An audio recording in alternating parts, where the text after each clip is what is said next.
you slaps. This week on the pod, we have the one, the only, the incredible Charlene Incarnate.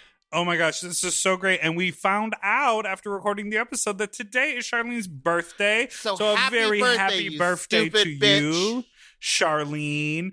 Today's great. We really, Charlene opens up a lot about her like upbringing and her childhood and like coming into her identity and drag. I had such a great time. I didn't know so much of that about her.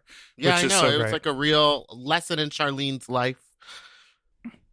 Yeah, how amazing. Y'all are gonna love it. Can't wait. We don't talk about fisting at all this episode. It's a wild one. I was almost gonna say a fisting story at the end, but I didn't, so. Oh, maybe next week. Bye.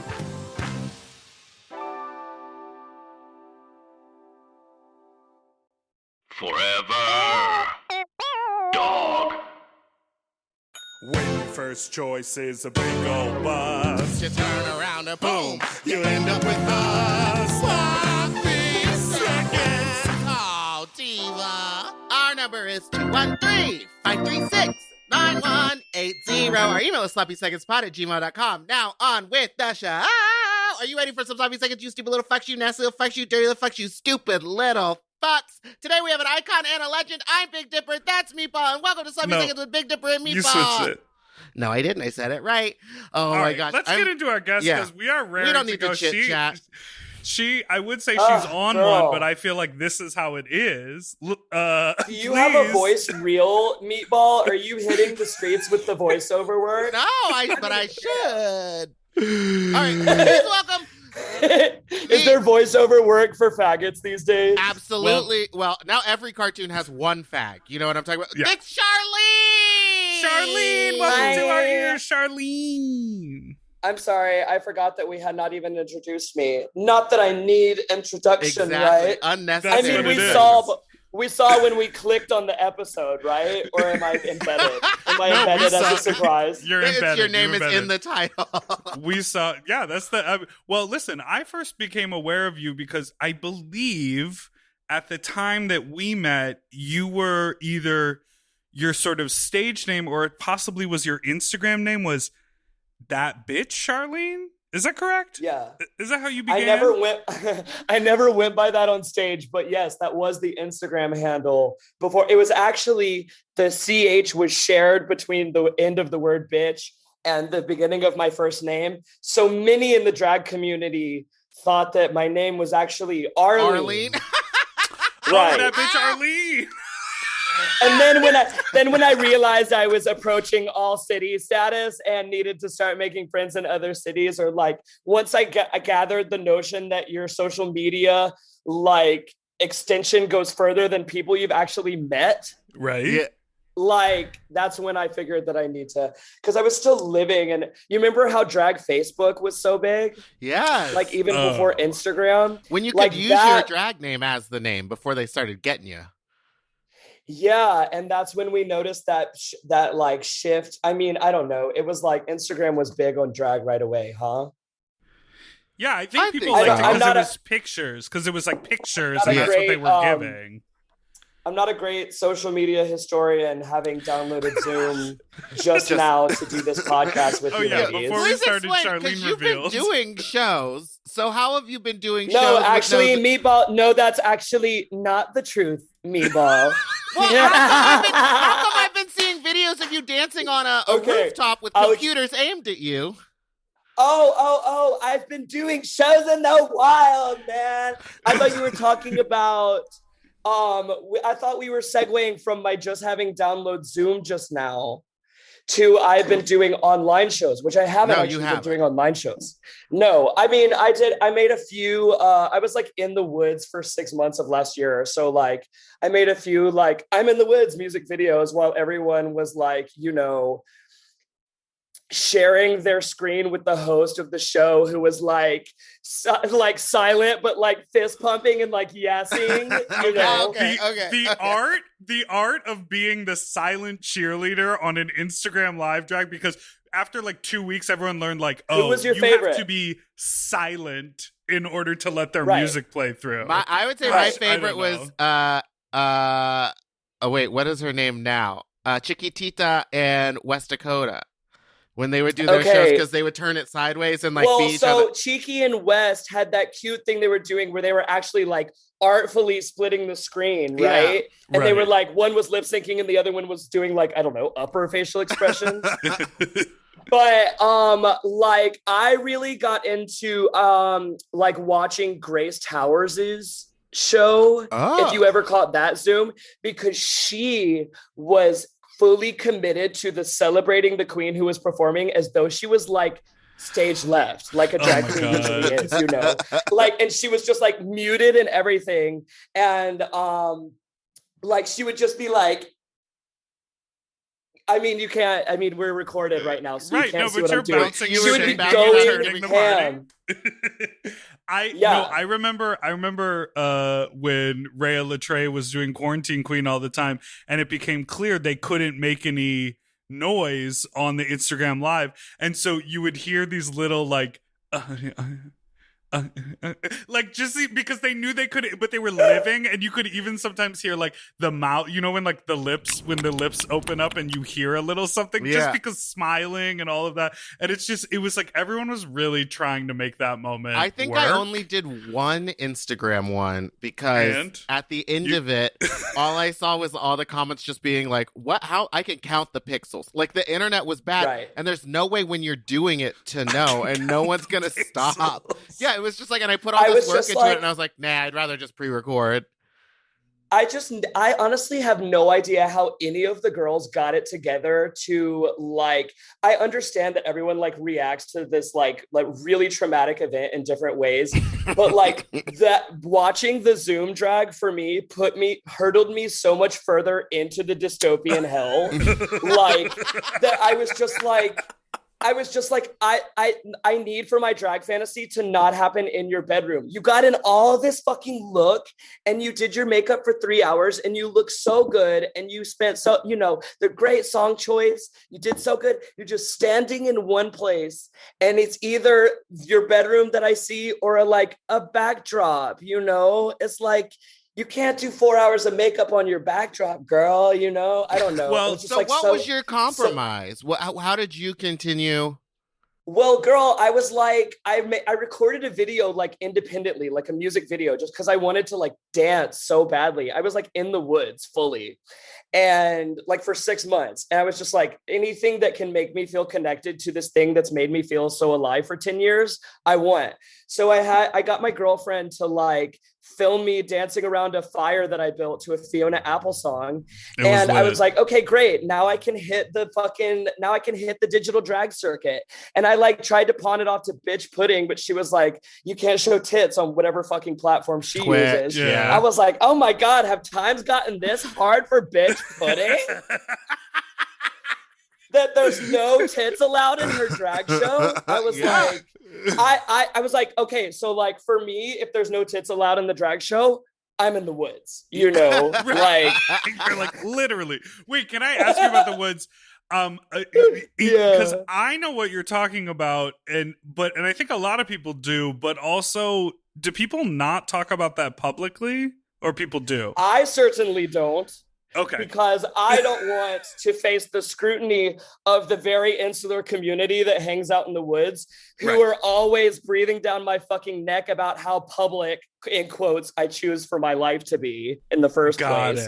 So, we're dealing with virtually a neighborhood in rural Tennessee, full of gay communes and landowners, where I was hanging out on a mountainside, essentially without electricity or running water for 6 months of 2020. 6 months.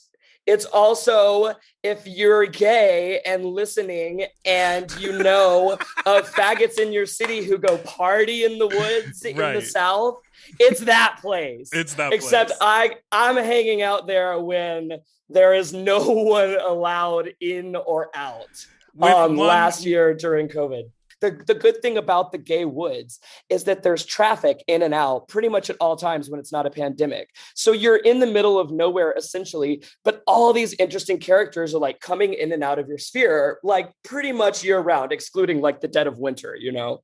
And so that's been my experience at this place. And even my experience at this place has been these massive, massive week-long parties that they throw for, several hundreds of faggots.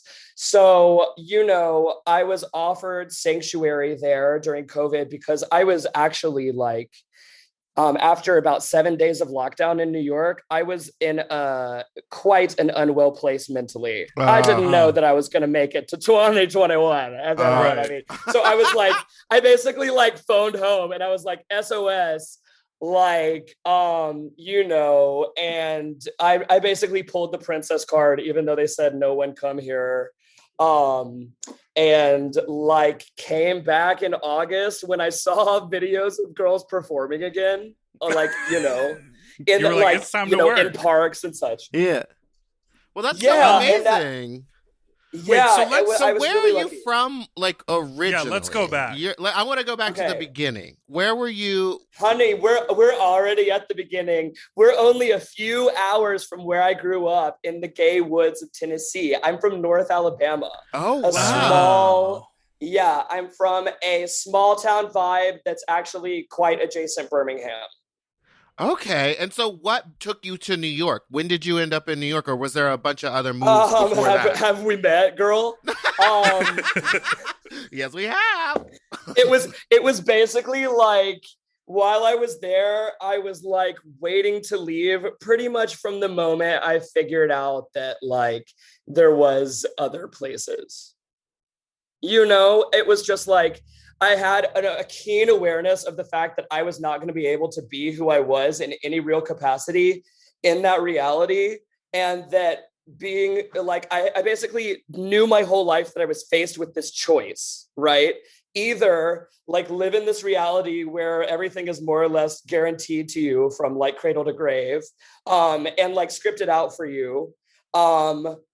And that involved, unfortunately, like staying closeted. Like all of my queer, role models were like dads in church who I clocked as faggots, or like, I mean, like, I don't know. I was like, yeah, they seem like they have a pretty good life. They're like, they like drive a BMW and like, they're like, whatever the fuck, like they have this version of happiness that I've been like told is the tea, and so I like pretty much knew. I don't mean to like go into family trauma. We're please, we love family trauma. I bet you fucking do, girl. Oh my god. It was very that, my family was extremely pious. Extremely evangelical Christian. Oh, wow. I knew, and extremely like pointedly homophobic.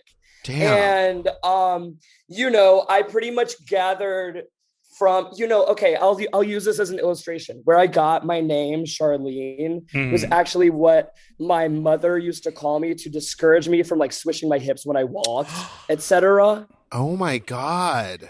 Because my name was Charlie was my name. And it was like, no Charlene today. No Charlene when we go and visit your aunts and uncles, like, etc. That's like, so crazy. She said, no Charlene. You said, yes, Charlene. Yes, Charlene, mama. I mean, eventually, after I did like enough fucking psychedelic drugs, yeah. I do like subconsciously like knew like, I would hear the name growing up and I would know like that was me. Yeah. And I'd be like, oh my God, that's my name or whatever, and the sound of the word Charlie still sounds like I have marbles. It sounds like I have fucking something in my mouth. I can't even get it out of my throat. It's not even that I like hate the sound of the word so much. I just like hate the way that it feels coming out of me. And I would always like, in media or like stories, if you hear the word Charlene, there's like a few songs that say Charlene or whatever. It would pop up at times in my life and I'd be like, just a little like flurry of excitement. Like, oh, that's me. Like somewhere deep down in there. Cool. And so it's like, it's weird for me to say that now as like a born again 30-year-old. But like, denial is a really tricky, really like powerful thing. And like, that was my reality for the first, even like after I moved to New York, like I came to New York to go to college, but it was only on the condition that I found a good church community to belong to, which of course I did, honey, because I had some boys to crush on in the fucking church. Yes, God. What church did you go to? Do you remember? Yeah, I was involved in oh my God. I was like, you girls are really dragging it out of me. No, I'm just curious. No, was it the Shaker Church? I'm just kidding. It wasn't. It was not a church group per se. It was a fellowship within NYU. So it was like the couple of dozen Christians who were at that whole school with literally tens of thousands of faggots running around. Yes. All running around like Washington Square Park, fucking each other at all times. And I was literally, this is why it's like translates to like, it was a pressure cooker, so it made me a crazier bitch in the end. And like, so I'm like not ashamed of it, but I do regret it because like, fuck, I missed out on all of the dudes nude era. I just remembered that I wasn't a part of that. I was like, what's dudes yes, nude? Honey. It was like like a fucking website where people shared nudes, right? It was like it's like a pre-Grindr social network of naked fags. Yes. In their early 20s or late teens or like goodness. underage, like even, Wait, Meatball, so when were you at NYU? 2008 to 2012. Was there overlap, you think? When were you? There was quite a bit of overlap, actually. I wonder. But see, here's the thing. Also, like this goes to show. I didn't see half the people that tell me that they went there the same years as me, and they were in the same department as me. Right. I just mean to say that you and I are probably about as separated as any two NYU students can be. I was a year ahead of you. Oh, yeah. I was you were in the fellowship. Oh yeah, no, I was basically full-time that. Like, wow. It was basically acted as like kind of like, I guess, a fraternity unit. Somewhat. Whoa. I mean, that's the way I remember it because and here's where it gets really fucking hot. Are you ready? Yes. I eventually, after my sophomore year, because again, this is the not just like unwritten, but like agreement that I have with my parents that I have to belong to this to exist in New York. And I was like, whatever gets me in New York and out of Alabama, I'm doing it, you know? And I'm just like, I have to stay in this school. I have to keep doing this. I was basically majoring and slipping through the cracks. You know what I mean? And I mean, girl, I was taking Swahili class, the whole works of it. I was just like, get me my credits and get me out of here so I can live whatever, like I can like whatever like awaits me whenever I fucking jump off the cliff. And of course, all of that's subconscious. I'm just like miserable and hate my life. Oh, where it gets really hot though, what I'm saying is with every bondage comes a little kink. You know what I mean? So what's really awesome is I moved into a house with 9 other of my Christian fellowship brethren my junior year of NYU. Okay. Or like maybe it was in like halfway through my sophomore year. And basically like I was throwing parties there dressed like a faggot. This is fully before ever coming out and still being full-time committed to the gospel of Jesus Christ. Did any of them say anything? Yeah. But ultimately, you're working with a specific population of people who've been either brainwashed or are closeted themselves or have their parents' opinions implanted into them vis-a-vis this fucking church that homosexuality and queerness is not even something that is real. It is a separation from Christ. Therefore, it is like, it's not that it's like a sin. It's a separation. It's repackaged.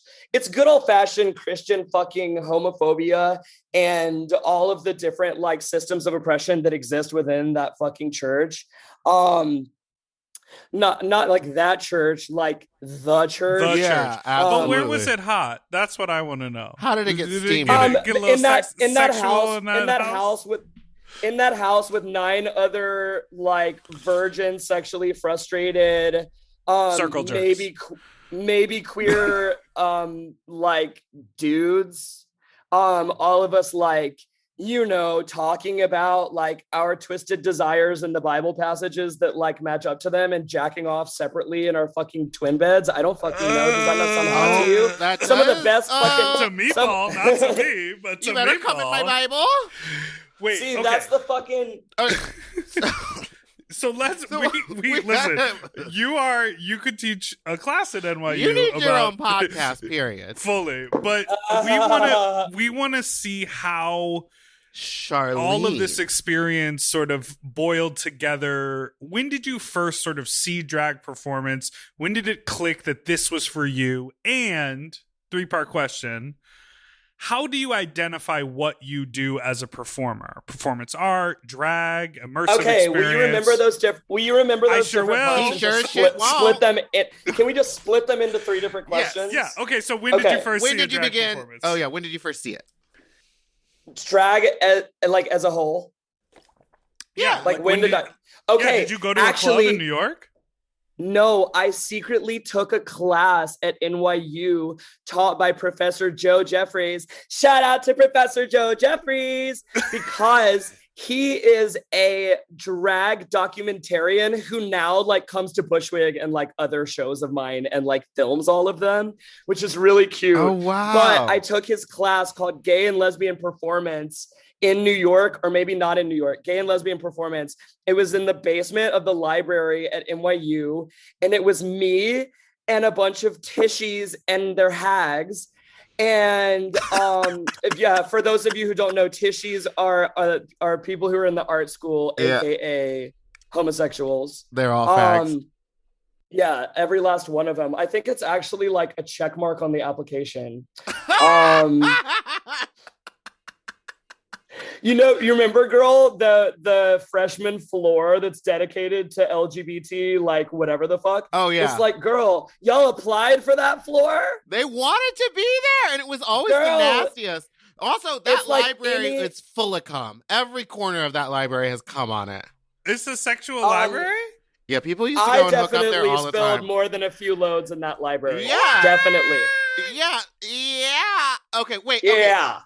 So then, when did you first? I forgot the second question, but I'm gonna say, when did you first start doing drag or start performing? That class that I took was during the first season of RuPaul's Drag Race. Bum bum. So you said BB Zahara Bonet. Yeah, girl. Well, honey, I was actually at the time going for Jade Sotomayor because she was the fishy one. She was. I was like, that's the woman. Of course, like that's who I like end up. I also see a little Rebecca Glasscock in you. I will accept that graciously. Yeah. It was a compliment. She was the pretty one. Yeah, she had that really weird lip liner scenario going on that I could never get past. But you know what I'm talking about? Yeah, yes, it was always like very heavy, but it's coming. That's a very popular lip liner now. Like a very thick, coming back. It's coming back very big. They do it on TikTok. I was just thinking how drag makeup is veering back towards less is more, though. Do you not agree? I completely agree. People stop doing the clown eyebrows and using their real eyebrow. Yeah. And like when you just look at the way that it's slanted, like think about Simone, who just won Drag Race. Think about her face. Oh yeah, oh, God. Like you can barely see makeup on it at all. Yeah, it's gorgeous. It's oh my God, because she is gorgeous. Yeah, you know. Right. And so like, I don't know that, it's a little bit of a canvas in that situation, but I never get away with doing that. Oh, sorry. You were inspired by Dr. I just said I could never do that. I could never do like a small. I have such a fat face. I want to support you in trying to do that. Oh, thank you so much. I would like you to give it a go. Yeah, girl, bigger bricks than you are trying it. Okay, we got to take a quick break, but we'll be right back.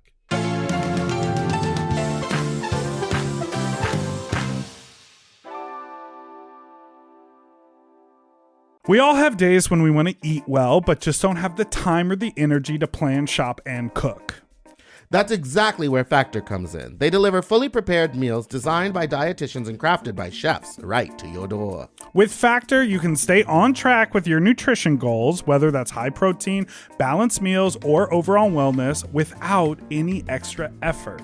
The meals are fresh, never frozen, and ready in just 2 minutes, which makes it easy to fit into your routine. You know, I love coming home after a long day and having a tasty and filling Factor meal. It's waiting for me, and I don't have to worry about shopping. It's quick and easy, and one less thing I need to think about when I get home.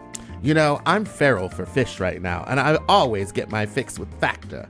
I recently had their scampi-styled shrimp and salmon, and let me tell you, it did not disappoint. So get Factor today and start enjoying delicious and nutritious meals. Head to factormeals.com/sloppyseconds50 off and use code sloppyseconds50 off to get 50% off and free daily greens per box with new subscription only while supplies last until September 27th, 26.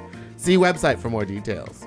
That's factormeals.com/sloppyseconds50, like the number, off. Sloppy Seconds 50 off. Okay, something about me. I love shopping. If you love shopping too, you have to check out Rakuten. And all you have to do is shop, shop, shop, shop, shop, shop, shop. And with Rakuten, you get cash back and rewards on almost everything you buy. Exactly. Shop. Homeware, daily essentials, jeans. We're talking eBay, CVS, and even Levi's. Ooh, so I can buy a vintage couch, tons of paper towels, and grab a new pair of jeans and still get cash back. And that's not all. You can even stack those rewards on top of sales and coupons. But Big Dipper, how does this magic work? Well, I'll tell you. Rakuten is paid by partner stores to send them shoppers, and then Rakuten passes on some of that money to you, the member. Rakuten is so real for that. Plus, Rakuten has 17 million members who are already saving. Don't you want to become one of them? Join for free at Rakuten.com or download the Rakuten app and start saving money now. That's Rakuten.com or download the Rakuten app today. Do you want to improve your sleep? Well, listen up and get a Helix. Whether you sleep on your side, your back, your stomach, Helix makes premium mattresses that are designed to fit your specific sleep style. You know, now that it's spring, why not upgrade your sleep game and get a Helix mattress? And you know what? What? I can guarantee you that they have a mattress for you with over 20 different styles and models for you to sleep on. I love sleep. I can't get enough of it. And I love my Helix mattress. So ever since I got the big and tall, I know we go on and on about it, but it's a perfect fit for me. I haven't had a mattress before that I was able to select a model from, and I'm so happy I got to do that with Helix. And I too have the big and tall model, and it's perfect for my big and tall body. I loved it so much, I got a second one from a guest room. True. Yes, baby. And the people are sleeping great in there when they eventually do sleep in there. Best of all, Helix delivers right to your door with free shipping in the US, and you can get 120-night sleep trial to make sure that it's right for you. You also get peace of mind because Helix mattresses are backed by a limited lifetime warranty and have been recognized by experts at places like Forbes and Wired. And me. I am a sleep expert too. Period. Go to helixsleep.com/sloppy to get up to 27% off site-wide during their Memorial Day sale. That's helixsleep.com/sloppy, and make sure you enter sloppy seconds after checkout so that they know that we sent you. helixsleep.com/sloppy. Get yourself a Helix.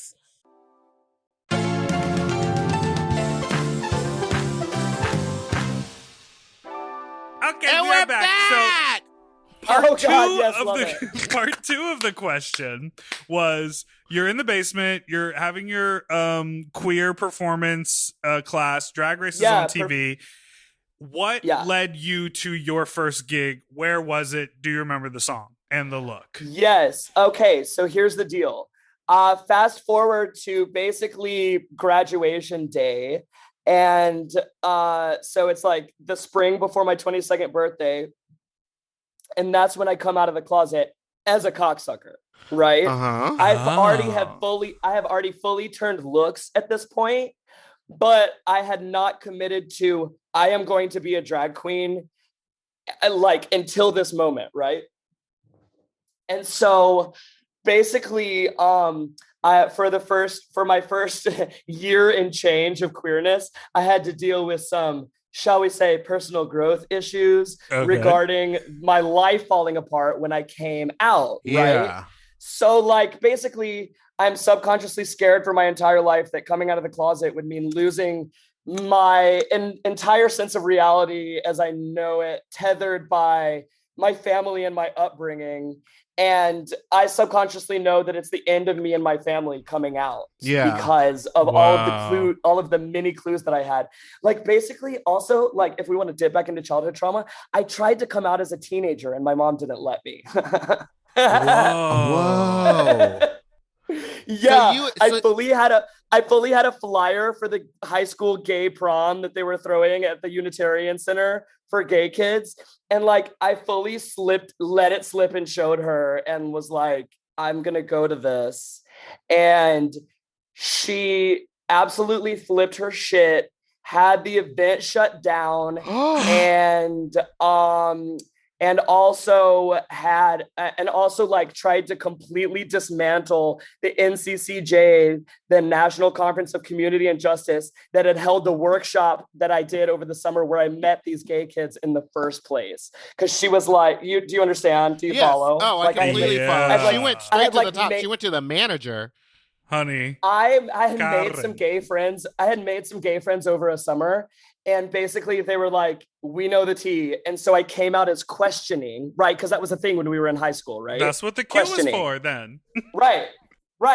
And so I was like, I'm questioning because I don't know. And honestly, I really didn't feel like a faggot then either. I knew I had something bigger and better going on. Yeah. Right. But I didn't I of course didn't know there was anything as a tranny, you know. I knew that like faggots did drag sometimes because I had actually met two queens who I'm trying to get back in touch with. There's an episode of my podcast for the future. There were these two queens at that summer camp that I went to in high school who like recruited me and gave me my first drag name. So I guess that answers your question for my first performance. Also, so insane. All right. Well, I want to talk about your art. Oh, sorry. Right. My first drag gig up in the queer world. So I came out of the closet. It was a catastrophe. I slowly rebuilt the pieces until I realized I want to be a drag queen. This is definitely what I want to do. Right now, we're in like season 4 or so of Drag Race. And the reason I mention it is because any drag queen who comes up after 2010, who's telling you that Drag Race is not influential in her come up is a lying liar. Bitch. You know, we're all like, think about, we're 10 years down the line now. I'm not even ashamed to say that because these fucking girls, seasons 1 through like 6, you know, like these fucking girls are these iconic personalities who I do not mind at all, like looking up to in my drag youth. Yeah. I can't say the same like anymore per se, but also like we're older too. So I don't know. I'm not going to say anything about that, but Drag Race is influential. It's influential to my story as it probably is to yours, Meatball, and probably is to yours, Dipper. Yeah, I mean, look at him. Started a network with all of the drag queen girls. Yeah, I work in the like trickle-down Drag Race RuPaul economy. Charlene has left the chat. Oh, we all do. She's just walking around. She's just feeling herself and walking around. Okay, I don't know, and now I'm thinking, so I'm pacing. So what? I was going to talk about the starter pack. Yes, do it. You do it. That's what I was going to do, but you could do it. No, you can do it. Go ahead. Charlene, if you had a Charlene starter kit, remember those memes that were like basic pumpkin spice latte girl starter kit? This is the questions about my art? Yeah. Well, okay. Starter kit. I know what the starter kit is. I know what the starter kit is for sure. Okay, let's think about it. Okay, so starter kit can be anything. It doesn't have to be like drag and makeup related, but it should be. Okay, so I would say, MAC Lady Danger, the lipstick, or any of its mini dupes. Pat McGrath Obsessed is a dupe for Lady Danger. Lady Gaga has one that I take with me in my purse because I don't want to lose my Pat. A lot of girls have come out with this really nice Kit Kat wrapper Vermilion, but Lady Danger is the OG. So that's the starter pack. Okay. My Timberland heels, I guess, just because it's like, I mean, honestly, it's an orthopedic scenario for me. And like I really honestly, high heel shoes. If women didn't wear high heel shoes, I would not be one. Like, it's the high heel that really was my first, like, claw my eyeballs out, like, gotta have it, faggot, I am a faggot, and I can't help it moment. Notable high heel icon in my youth was Justin Tranter of Semi Precious Weapons, who opened for the Fame Monster tour. Yes. I followed him around his little bar tour, his little bar weeklies in the Lower East Side when I lived there. Before I was out of the closet. And like, I was just so obsessed with the notion of a man wearing high heels that I just like tumbled into this whole fucking mess, like through the high heels in the first place. Oh my God. But the way that it translates nowadays as a 30-something drag queen is like, I'm like such a physical performer. Yeah. And I like the boots enough that like, and they go with enough of my outfits that I'm just like, fuck it. And honestly, like, I'm still biking and or driving and or walking a lot to gigs. And I'm the kind of girl, and a lot of us are in New York, who likes to be in drag when I leave the house. And so I'm just like, it's kind of like ultimately a convenience, laziness, and resting on my laurels scenario with the Timberland heels. But in the process, they've become totally iconic. They are. Bitch, you're telling me I sold them to some poor sucker who lives in, she's lovely, and I'm sure her town is valid. You got a new pair, and then you auctioned off the old one. Right. Well, I still have one for sale on deck. If anyone listening is interested, you can go to charleneincarnate.com. Yes. Okay, and then, but yeah, I was basically like, I can't throw these fucking things away, and they're fucking like taking up space in my life. So whatever. What else? In the starter pack, right? Yeah. To me, there's a little high-powered yet small and portable electric fan. Yeah, I like to imagine myself as though the fan were not even there. Right. Yes. So I'm kind of for terms of me making up my own starter pack, we'll let the fan be her own little sidekick character. She actually, she just appears. Before COVID, the fan had its own booking fee like Ornacia. Oh my God. Like, I'd be like, do you want the wind? And like, yeah, I'd be like, well, then I have to take a car and blah, blah, blah, blah, blah. And it's the schlepping fee, basically, for that fan. So funny. I know, times were so good, weren't they? They were so fun. Oh my God. Okay.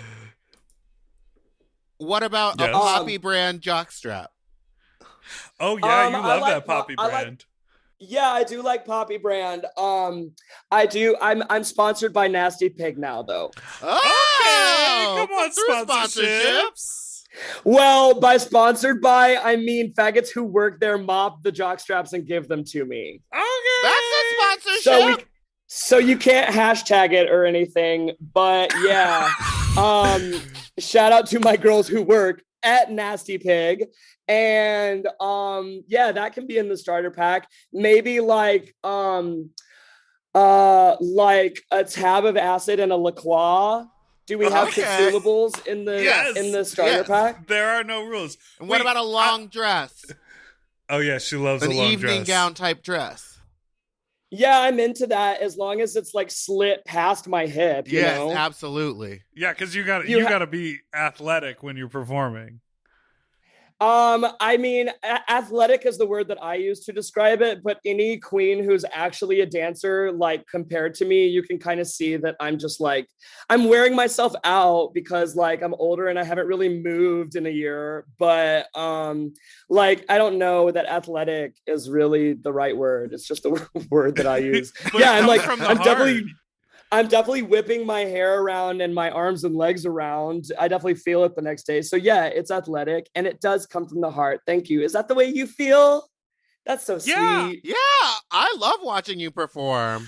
I feel like I can watch an Instagram story of someone who is at the back of $3 bill, sort of shakily zooming in on you, and I can feel what you're doing. Like, I really feel like through the phone, through that other person's experience, you are such like, you really can like cut through as a performer. And it's so, you can tell all the songs really mean something to you. Yeah, even when you're just song choice. And that $3 bill stage is huge, and you like take up the whole stage. You work the whole thing. You get off the stage. It's like incredible to watch you perform and feel it the whole time. Like you're in the fantasy.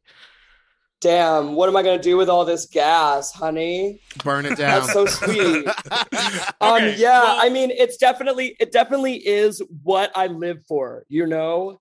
And like I think that might be like what comes through in the performance, but it like really is like, you know, it's why COVID drove me crazy so much, is because it like really is like, you know, and I know that you feel this way too, like the girls who like really commit to drag, even though you like don't make money off of it forever and like still don't even when you do. Like I just like there's like nothing, we get to be like, you know, we get to be pop stars for nights or like whatever, rock stars or whatever, and the girls live for it harder than they would like the artist doing the song. True, girl, you know what I mean? Yeah, sometimes when you see the artist do the song, they're like and you're like, how did you get a record deal? I know. Well, my favorite thing anyway, my favorite thing to do, my favorite like song choice is my favorite like troll to do in shows is to take a song that someone like thinks that they hate and make them like realize that it's actually a legendary iconic ballad anthem, like, you know. Were you the one doing Mr. Mistopheles, or no, what was the song, the Taylor Swift song from Cats? I'd never have performed the Taylor Swift version of McCavity. I stick to the OBC, baby. Oh, sorry. But yeah, I've performed. The Actually, Tyler, Ashley, and I are performing Cats in its entirety at our 24-hour show. Wait. Tell us about that. What, a 24-hour show? This? Bitch, we were trying to do this show. We were trying to do this 24-hour show in August of 2020. We had a budget and a fundraising calendar and a production calendar and staff, honey. You may not know, but Tyler, Ashley, and I do a marathon drag brunch in Brooklyn where we perform nonstop the entire 2 seatings. So it's like noon to about 5 p.m. that we perform nonstop. Oh my God. And so we're taking that model and basically translating it into a full-fledged 24-hour high production, scenario that happens. Where we want to do it is the helipad in the Fire Island Pines. But it's technically public land, so we're gonna have to. We have a production manager who's working on permits for us. Oh my goodness! But we've been postponed, and I actually had more fucking complications with my joints this year, and I had more surgery. We're like, and I just want to fucking live this year, man. Yeah. So we're postponed to August of 2022, but we like have started production and budgeting and like fundraising for our 24-hour brunch, and during which we will be performing Cats in its entirety. And Tyler's the only one who has lyrics to learn for that, because I've been diehard Cat since I was a teenager. Well, you're a musical theater gal, aren't you? Speaking of musical theater, I'm a musical theater faggot, yes. Do you know Wicked? Yes, I have. I still have a bootleg of the OBC of Wicked, like that I downloaded off Kazaa back in the day. Oh my goodness. So yeah, and also I used to perform Defying Gravity. I used to sing it during my free period in high school in the theater. Like, come on, how universal an experience is that? I mean, I was just about to ask, can you give us the ooh, ah? Not anymore, honey. I've smoked so much pot. Okay. And I just I don't want to be that girl who has that voice that sounds like someone who thinks they can on American Idol. I'm just like a drag so you queen. mean what did you just call me? What did you do every week on our podcast? Say to me out loud? Where we present. But you also like, what are other, do you like, I feel like you would like the musical Wild Party. Do you like that one? I mean, I perform, are you talking about Lipa's Wild Party? There are two, you know. Right, the one that Toni Collette did. Isn't that the better one? Isn't that the better one? Honestly, I only know the Adina cut from the fucking Wild Party. I only know the Adina song. But yes, I know that song and perform it incessantly. And you do Hair, right? I love Hair. I saw Hair my first time on acid on Broadway. Wait, you went to a Broadway show on acid? It gives me panic attacks. Bitch, I did acid and then did the Hair lottery and won. You waited in line. They said, give her a ticket. With all those, like she's ready. She looks like she's ready for a good time. I mean, it was God, you know. It's the only explanation. It was God. So you enjoy hallucinogenics? It's pretty much the only drug I really fucking enjoy. Like the only hardcore drug. I like smoke weed all day, every day. I don't even really drink anymore since COVID. Wow. That's not totally true. I will have a few drinks when I'm like doing shows because it's like, I don't know, it's a fun ritual. And I have alcohol tied to fucking work issues. You know what I mean? Yes, exactly. Yeah, what only really gets me rip roaring ready to go is like LSD. I don't even really love, I don't really like jive with the dialogue, with the the discourse of LSD versus mushrooms. I think they're different beasts for different experiences and completely different scenarios. Yeah. So if I'm taking hallucinogens recreationally, I only do LSD in various doses.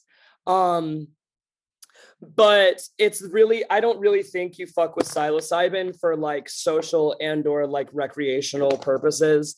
I always get a really heavy lesson when I'm on mushrooms, She has she's got something to say, and it's not always, it's this very like maternal energy, and I have mommy issues. Sometimes even hallucinate my mom's voice when I'm on mushrooms. So I'm like, I'm like not really trying to go there if I'm like doing drag, for instance. But LSD is really the cherry on top as far as the like transforming into a superstar to be a drag queen thing goes. That feeling from being in drag and like performing, talk about amplifying times the nth percent, honey, So there's also, you've been making tinctures and selling those on your website. Why don't you tell us a little bit more? Honey, we're all diversifying. Honey. But why don't you tell us a little bit more about that? Yeah, if anyone wants to order a tincture. Yeah, if someone wants to order some. It's actually linked to the LSD use, if you would believe that. Something very healing and mild. So yeah, my tincture that I sell on my website, in the interest of diversification, I have actually made in small batches before I started the merch game. And it's a recipe that was given to me by this witch who hangs out in the woods when she noticed that I was strung out on LSD and hadn't slept in several days. Oh my God. She gave me this little tincture And tincture is basically, for the purpose of this conversation, a tincture is an herbal medicine. It's an extraction of the herbal medicinal properties of an herb into, in this case, liquor. So I make it with rum and these two herbs. And the witch who gave me the recipe told me that when you do it in the special way that she told me, you get the, quote, exact chemical makeup of benzodiazepine. So, and that's actually can't be true because it's not quite as good as taking a bar. I mean, honey, when it's real, you know that it's real. You remember Wendy's? Like, when it's not Xanax. It's not Xanax. But it works just as good. I might order some because I get stressed out. It does. It works. It works well. It works well at hitting that fucking button when you need it hit and you're not trying to do Xanax, because Xanax is actually like really dangerous, more so than like, you know, any of the drugs that any of us do recreationally. It's like super duper addictive and takes ice cream scoops out of your brain. And it's so much fun. Fuck. But like it's like definitely like a really nice punctuation to an acid trip where your brain's been spinning, like doing merry-go-rounds for literally 15 hours. And then all of a sudden it's just silence and placid. You're like sitting on a lotus flower in the middle of a fucking lake, you know? I just went to order one and they're back ordered. You're sold out. Yeah, my apartment can only fit like 2 gallons at a time. Like, look, see how I'm spilled out into my living room, all that drag in my living room right now. Oh my God. And I have 2 roommates. I'm just like such a piece of shit. So anyway, like I'm just like not trying to. It takes up so much room in my. It also room because, means the product is exclusive. Yeah, it's exclusive. Not a lot of people can try it. Right. And I figure like the month-long batching is enough time for the word to get out a little more. Mm-hmm, and like, because a lot of orders that I get for it are people who've just tried their friends, because people don't want to believe that like you can get like help as easily as something like that. It's just valerian root and chamomile. People have chamomile in tea, you know? Yeah. And valerian root is another like really, really mild, non-psychoactive, like non-pharmacological herb, essentially like in the way that a green tea will wake you up, like a valerian root tea will bring you down. It's like a downer. Yeah. It relaxes and suppresses your central nervous system. So it gives you the feeling of actual like relaxation. It'll bring you down from stress, escalation, or drugs, or like if you're having one of those washing machine brain nights where you can't go to sleep, it's really good for that. A lot of people just take it as a sleep tincture if they have trouble sleeping. Yeah, it's super duper helpful for me because you know, like it helped when I had not slept for several days and needed to. Like sometimes you can, you know, we've all been there. It's really hard to finally like, you know, cast off into the abyss after you've been raging for that long. But like it's really helpful for trannies who have like altercations on the street, like with people, like I take it if I ever like have someone like, you know, like when you're walking down the street and someone's like, yo, and rolls down their window and is like, are you a dude? And then like follows you and rolls their window down, you know, like, and you get home and you're escalated, like a little bit of that tincture and you'll like be able to move on with the day, you know. It does only work for 9 out of every 10 people, which is also really creepy.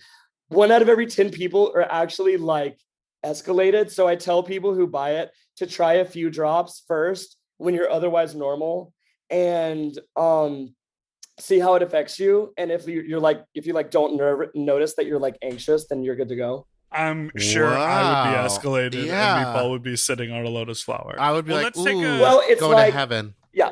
Let's take a break and we'll be right back.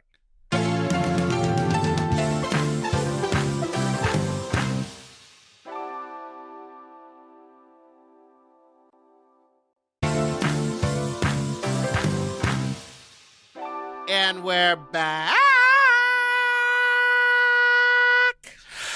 We are back with our I hit it this time, baby. And this segment is final called segment. Fact Talk. Oh, Meatball's hitting the notes. This is the portion of the show where we have a conversation about any wild sex stories or anything weird that's happened recently or in the past. And I'm like listening to you talk about like just life in New York and Brooklyn, I'm like, now I'm recalling all of the wild and crazy things sexually that happened to me in Brooklyn. It is so wild to hook up with people in New York because you find yourself going to so many weird, outrageous locations. Yes. Where you're like, oh, I've never taken the train over here before. Or like, oh, this is looks like a dump of a garden apartment, but it's actually amazing inside, and you have a pool in your apartment or whatever. Yeah, I see the inside of some cool apartments for sure. I once hooked. I'll start. Well, not once. It was numerous times. I just had a flashback, but it was like on 14th Street, maybe between like 4th and 5th Avenue. I don't really remember, but there's like a big church, and this guy lived in the garden apartment below the church. And it was like an active and open church. And I would go down there just to suck his dick, and it was a huge dick. But he always gave me like alcohol and drinks and stuff, but he was like, I don't drink, I'm sober. And it was just such a really interesting thing where he would like get me drunk and talk at me. And anytime I tried to like respond or have anything, he'd be like, you don't need to talk. And then it would be like, I would just suck his dick, and then I would leave and be like, this is such a weird. I did that like 4 or 5 times where he would just get me drunk, wouldn't let me speak to him, feed me poppers to suck his dick, and then like tell me to leave. Am I okay? So of course he was affiliated with the church. Yeah, he had to have been. Yeah. I wonder if he had keys. Do you know if he had access to the church? I mean, no, we never really talked about that, but it was like a full, nice, furnished apartment. But I never saw any crosses or anything in it. There was no evidence of it being like a religious person. Stake you with a cross while he came in your mouth? No. I just have this fantasy of bucking someone who has access to a church and blackmailing them for access to it to throw a drag show in there. Yeah. See, your mind is always on the business. You remember that episode of Sex and the City where they're like, tonight we're going to church, and then was a gay club? Wow, I don't remember that. I don't. I think that all 4 of the girls have problematic ways of relating to gay people. So. Yes, of course. That absolutely. stemmed from the show's creator and how he wrote all of those characters. Beginning with their gay friends who suck and are homophobic. Yeah. Yes, dude, that whole show. Anyways, I remember when I first moved to Brooklyn, you feel a little like invincible when it comes to traveling because you're like, oh, I take this train, I can connect to this bus that goes to Penn Station, you can get on the metro, you can do.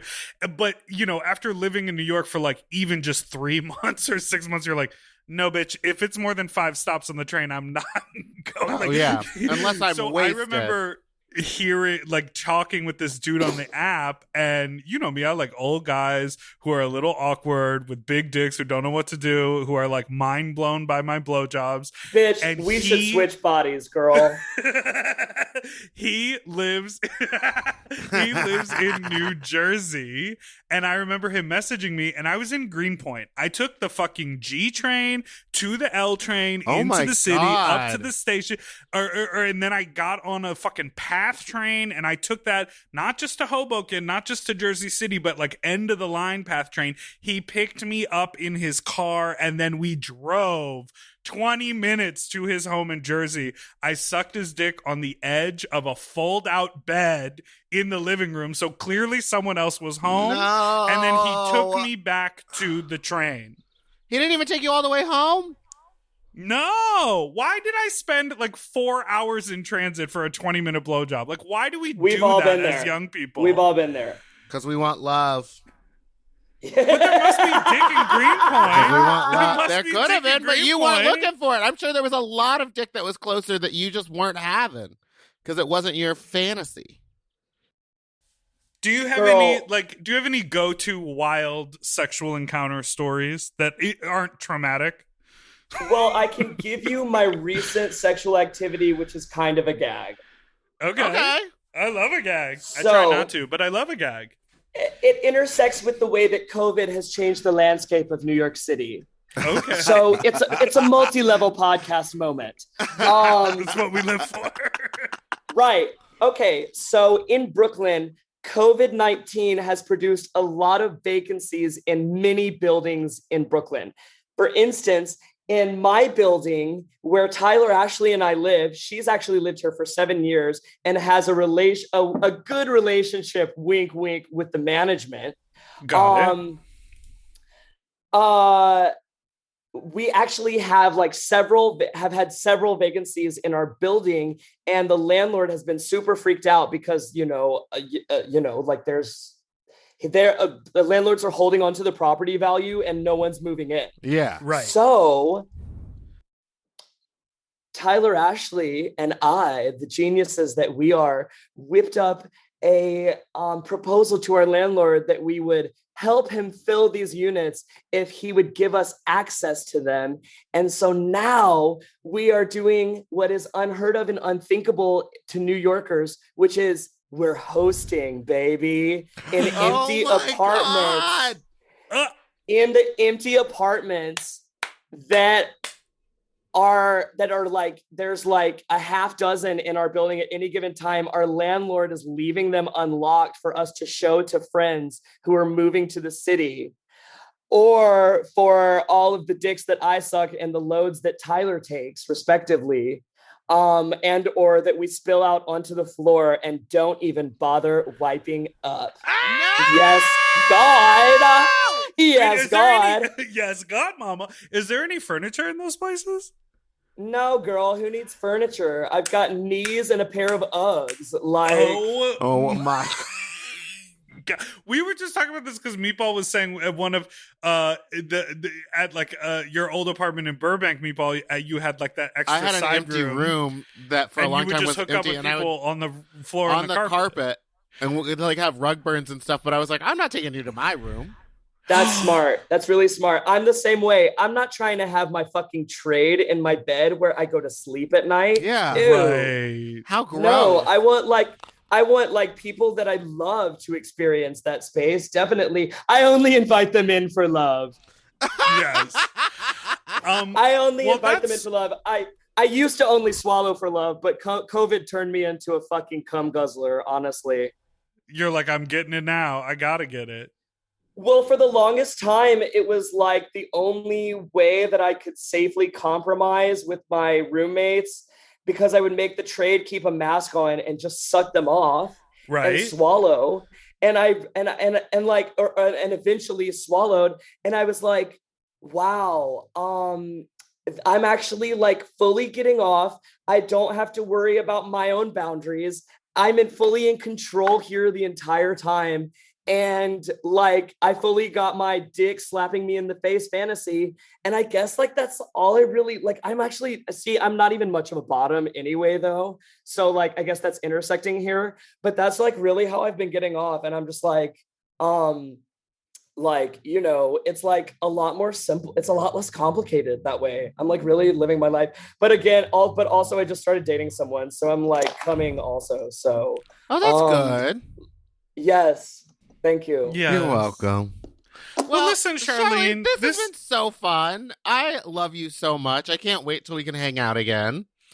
I'm sorry for talking over you the whole time, but I guess literally that your fine. audience This is has an incredible plenty of you talking. Right? Yeah, they're pretty tired of me at this point. Yeah, so I'm glad that someone else took the reins. That's what our podcast is, and doing it over Zoom, I had this really intense. Weird feeling that we didn't get to any of the questions. I hope that you got something good. No, we got to most of the questions, and you told some amazing stories. Yeah, I loved it. Great. It's going to be one of our top apps. I can tell you that right now. So people fabulous. Can follow you. I love it. Thank you. On the internet. Thanks for the vote of confidence. I appreciate it. Yeah, of course. People can follow you on the internet at Charlene Incarnate. Right? Yes, or I'm on Twitter now too, honey. She's going to spout her opinions on Twitter. I've been on Twitter since 2009, but I've been on Twitter since I quit Facebook. Okay. And also, if you haven't yet seen the documentary film Wig on HBO, Charlene is very much in that film. Were you also technically a writer on that, or was that something else that you wrote for? I was not a writer on Wig. I don't think it had any writers. Well, when I just looked you up, it said writer, Charlene Incarnate. Oh, did you Google me? Yeah, mama, duh. Because she writes for publications. It says writer because I have bylines on the internet, and it just probably thinks that's because I like, I don't know, what's it going to say? Tranny? Loudmouth tranny? I wish it would. Send an email to Google. We can update it. I'd like for it to say loudmouth tranny with her tits out, please. Oh my God. Where can everyone find you? We just said Charlene Incarnate on internet, Instagram, and Twitter. Thanks so much for listening to Sloppy Seconds. You can follow us on IG at SloppyPod or send us an email to sloppyseconds@gmail.com, or you can call with a fuck talk story to 213-536-9180, or you can follow us on Instagram at Big Dipper Jelly and Spiciest Meatball, and I'm Fat Drag Meatball on Twitter. Don't forget to subscribe so you don't ever miss an episode, which come out every Tuesday and Friday. Good. That's right. Bye.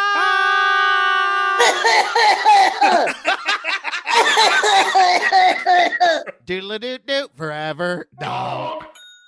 To listen to Sloppy Seconds ad-free and one day early, sign up for Forever Dog Plus at foreverdogpodcast.com/plus. Sloppy Seconds is produced by Forever Dog and Moguls of Media, a.k.a. Mom. Hosted by Big Dipper and Meatball. Music, editing, and sound design by William Pitt. Executive produced by Willem Belli, Alaska Thunderfuck, Joe Cilio, Brett Boehm, and Alex Ramsey. Our artwork was drawn by Christian Cimarroni. And our theme song was written by Mike Malarkey.